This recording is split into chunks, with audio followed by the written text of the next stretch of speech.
Welcome to Inside the Boardroom. This week is Crypto Week in Canada, and all eyes are on Toronto as Consensus 2025 kicks off. With Bitcoin breaking through $100,000, miners and infrastructure players are under the spotlight. And one company that's turning heads right now is Hive Digital Technologies.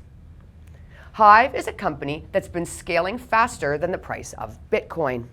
In fact, Hive is adding approximately 1 exahash of additional capacity per month and expects to accelerate this pace to 1 exahash every 2 weeks as new hardware arrives.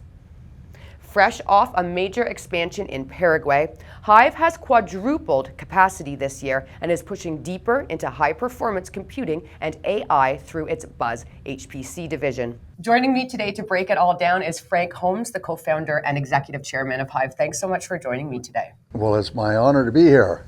So Hive is projecting a huge amount of growth, 400% growth. How is that happening and what's central to the story? Well, what's central is that Hive was the first crypto mining company to ever go public, and it did it in Canada. And it went to Iceland, and it only uses green energy, and often stranded or surplus energy. And we went to Sweden, where we have facilities, and then we came back to Canada, and we're in Montreal and in New Brunswick. The growth, ever since Putin invaded Ukraine, getting hydroelectricity has all of a sudden become more concerned by governments. Where the surpluses were Africa and South America. And we saw the opportunity in Paraguay. And that's where we're growing, where there's a huge surplus of electricity. And Paraguay was selling it to Argentina. Argentina was not paying, so it's creating a fiscal problem for them. We come along and we pay every month. And they get US dollars. So we help out a government, we help out a local community, we create jobs. And we were innovators where we could take the electricity in Sweden, and when everyone turned on their toasters in the morning, we could go from 30 megawatts to 3 in seconds, and that surplus, there was no expense to the community. So the electricity was going to be wasted. No, we used it. They got paid. And then when they really needed it, we could tool down. And we were leaders in that idea of hedging or balancing the grid. And so in the expansion into Paraguay, you recently acquired Bitfarms assets. Not all of them, but a significant portion, which we had to finish the construction with. What's important about that area? Why did you decide to move into Paraguay? Well, it has the largest dam in the Western Hemisphere. It's 5 kilometers long. And they produce an immense amount of electricity that if they don't use it, Brazil gets it. It's a 50-50 joint venture between the two countries. And they've had no place to sell it. When they've sold it, they never got paid. So now it's a stranglehold on them. So we come along and we're part of that huge growth for the country. The president's a young guy. He's 46 years old, went to the University of Columbia in New York, worked for the World Bank, he's a rugby player. He's just very, very much a visionary for the country. And in that journey, we found in Latin America, there's a lot of anti-America, especially with countries like Venezuela and Colombia, but not Paraguay, because the US government in 1870, President Hayes, stopped a genocide in the country that, in fact, it exists today because of America.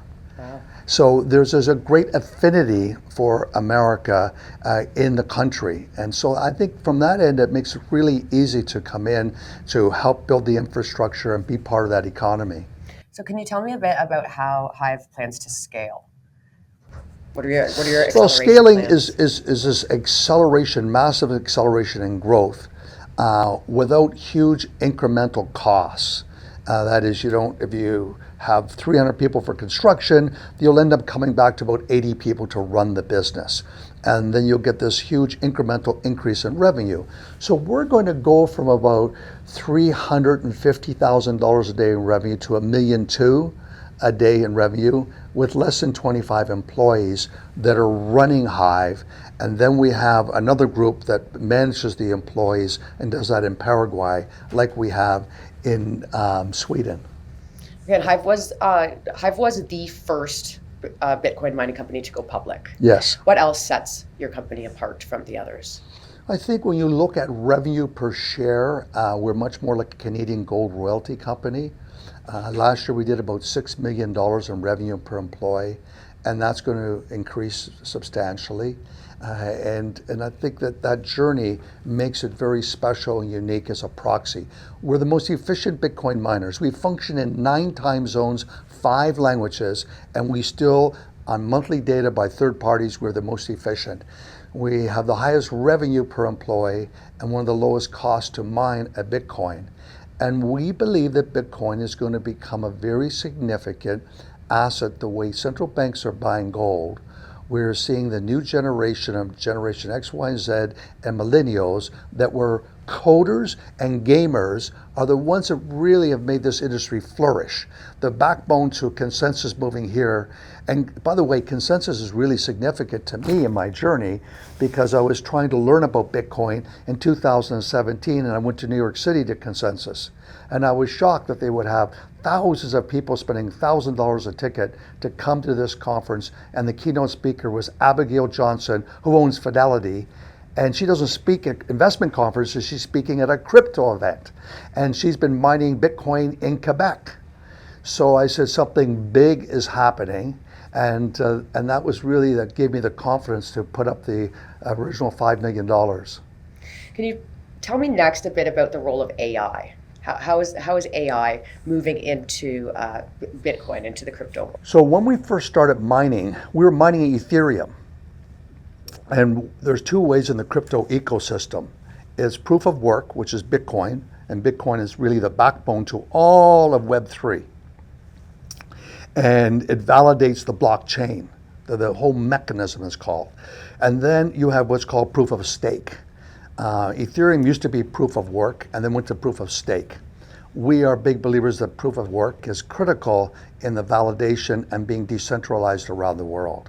And that's very important for art. That's very important for gold. No one country dictates the price of gold.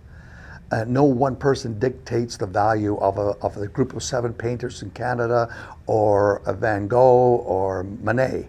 So it's recognizing this idea of decentralization is very significant. And we started mining Ethereum. And Ethereum requires GPU chips. Well, GPU chips are the key behind NVIDIA for young gamers 25 years ago. And that evolved, that those chips got better and better every year to allow AI to explode. We're experts in managing a data center with GPU chips. And like I said earlier, I believe that it's like driving a Porsche, GPU chips. Bitcoin mining is much more like a Bronco or a Jeep. And with that, we were able to take our NVIDIA chips and branch into a high performance computing. And we saw this huge wave. So now it's on a roll, throws off great free cash flow every month. And we expect to scale. And we're looking at data centers to build here in Ontario, New Brunswick. And we're building right now in Sweden a 6 megawatts data center, which is small. But what's interesting, the cost for 10 megawatt high performance computing data center is the same as 100 megawatts for Bitcoin mining. It's so costly to build these types of data centers because you need all this redundancy. The machines get very hot because you build a brain and they give off tremendous amounts of heat. So the whole coolant system is significantly greater in expenses and maintenance. And this product is BUZZ HPC? That is what we called it, BUZZ, to relate to Hive. And Hive is the sort of structure of the configuration when Hive first started out of its data centers. 10 years ago, gold bugs and Bitcoin bulls were completely on opposite sides, right? But lately they've more come together, emerged maybe through AI or President Trump. I know Eric Trump speaking at Consensus this week as well. What else do you think has made them come together, brought those 2 different sectors more together? I think on the discovery that it's a decentralized asset. And this is an art too. Andy Warhol came out with 1,000 prints at $1,000 of Mao's face in chartreuse green, the next year dark blue, and they went to $50,000. Why? Because China started to boom, and then everyone wanted to have Mao paintings.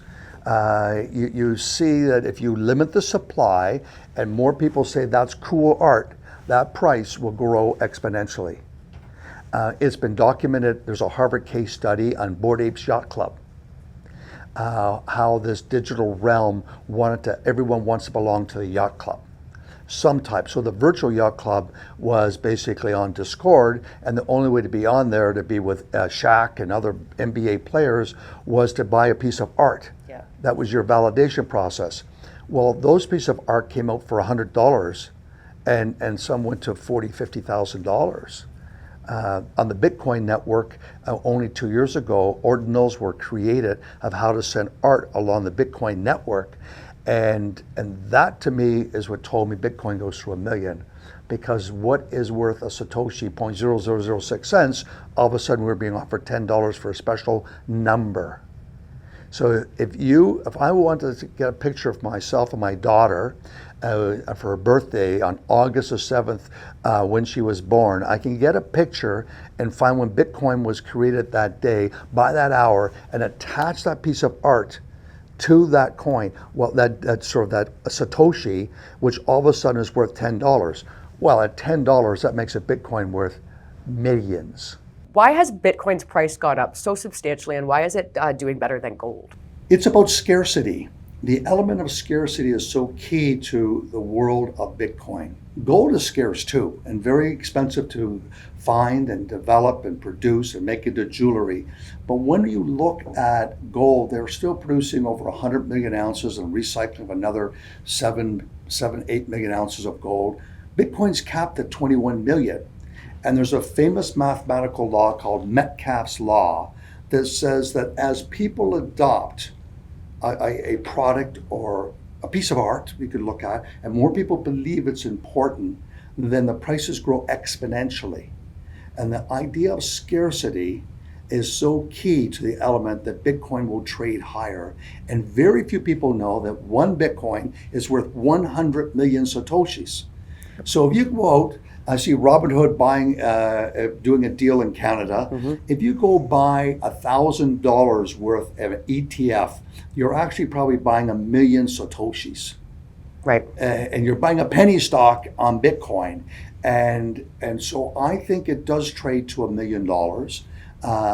And I don't think it happens in the next short period. But I think it's very important to recognize that Bitcoin adoption will continue.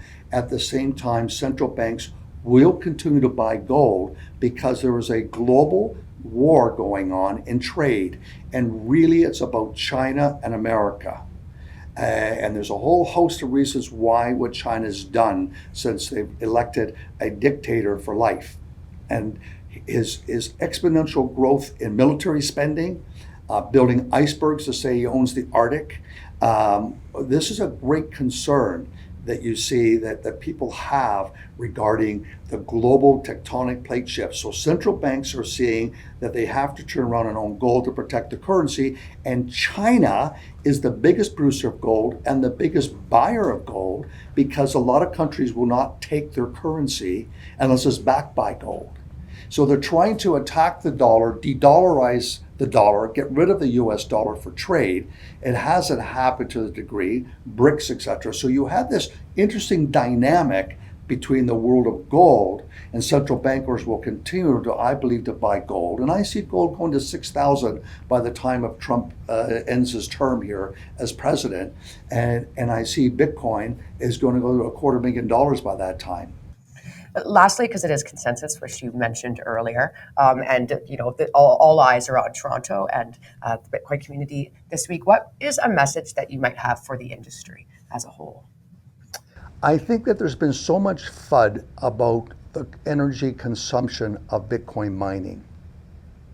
Bitcoin mining uses less electricity than all the money central banks. Bitcoin mining uses less electricity than gold mining companies around the world. So there was this big push by bankers to turn around and try to stifle Bitcoin's growth and success. And it's for people to remember that there's been no CEO for Bitcoin, and it's a $2 trillion valuation. with 21,000 nodes around the world validating, working 24/7 to move your money anywhere you need your wealth. And really emotionally, it's all about private property rights. This is my digital property. It's not for banks to come in and confiscate the money like you had here with the trucker strike in Canada. It's to stop that type of abuse by overreaching, overbearing government agencies. That's the concept of it at the beginning. So I think for consensus to recognize that proof of work is very significant for the longevity of this industry. Well, thank you so much for joining me today, and I hope you have a fantastic time at Consensus, and I might see you there. I will. Thank you.